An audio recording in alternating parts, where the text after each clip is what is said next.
Alright, so magandang gabi po sa bawat isa sa atin para po sa ating daily words of encouragement. Andito po kami ngayon sa isang kasal ng member sa church, si Sister Janice at Brother Joel, isang preacher. At magla-live po tayo habang may pagkakataon sapagkat nais ko po na hanggat maaari ay makapag-live po tayo everyday. And nung mga nakaraang araw lang po ay talagang hindi kinaya ng boses sapagkat namaus po ako. Dahil po sa pagsasalita sa camp and ganun din po sa mga services. Short lang po ito dito sa 3 John chapter 1 verse 2, sabi ng Bible, Beloved, I wish above all things that thou mayest prosper and be in health, even as thy soul prospereth. So tatlong bagay po ang gusto kong i-emphasize po dito according kay John the Beloved. I wish above all things, sabi niya, na that thou mayest prosper and be in health. So gusto po ng Diyos na mag-prosper po tayo bilang isang anak niya, kasapagkat kung meron man pong gustong talagang pagpalain ng Diyos, walang iba kundi yung makaanak niya po talaga. Kaya nga ang mga bagay na pagpapala, naniniwala po ako na mas marami pang biyaya para sa atin itong papalapit na 2026. So una po dito ay physical prosperity. Alright? Mga pangangailangan po natin pang araw-araw, hindi po tayo pabayaan ng Diyos yan. Physical prosperity. Pangalawa ay itong health po natin. And pangatlo ay spiritual prosperity, sapagkat sabi dito, even thy soul prospereth. Alright? So una po ay yung mga financial prosperity, physical prosperity, and our spiritual prosperity. Tatlong bagay po dito mga kapatid. Una yung financial. Alam ko po na marami po tayong pangangailangan sa araw-araw, mga monthly bills, mga gastusin. Pero alam niyo po, ako ay 36 years old na po ngayon.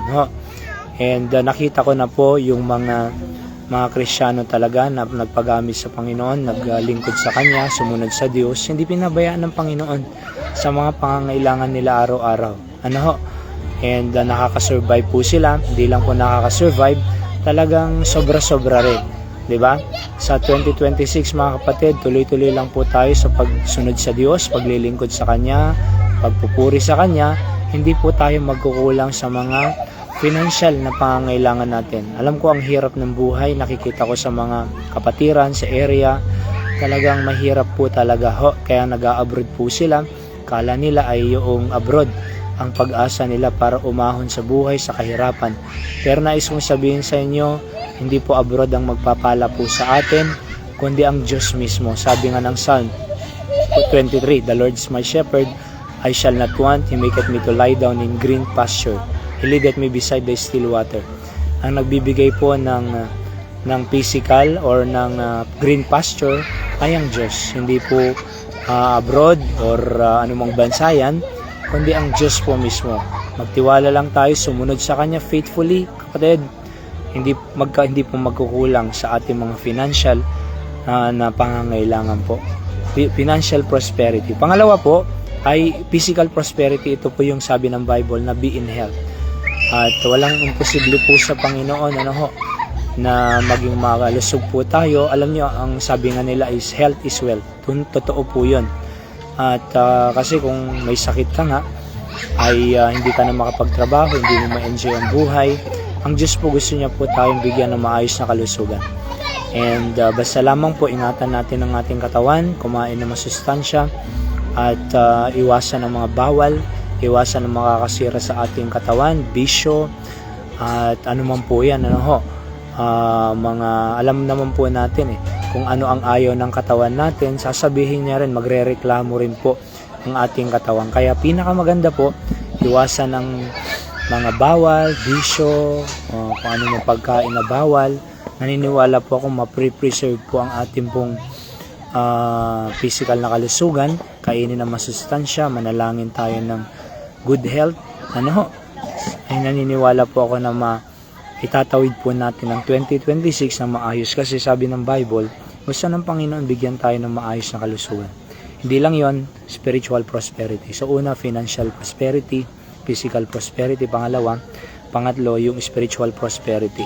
And as thy soul prospereth, sabi po dito sa 3 John chapter 1 verse number 2. Alright? So, kaya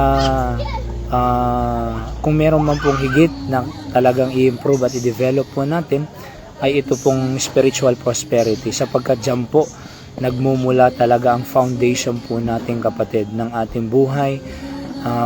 Matibay ang pamilya mo, matibay ang relationship nyong mag-asawa, mga anak, matibay po ang ating pagharap sa mga challenges sa buhay, pag-solve ng mga problems po natin, kung matibay po ang ating spiritual life. Kaya tunay nga yung sabi ng Bible na man shall not live by bread alone, but by every word that proceedeth out of the mouth of God.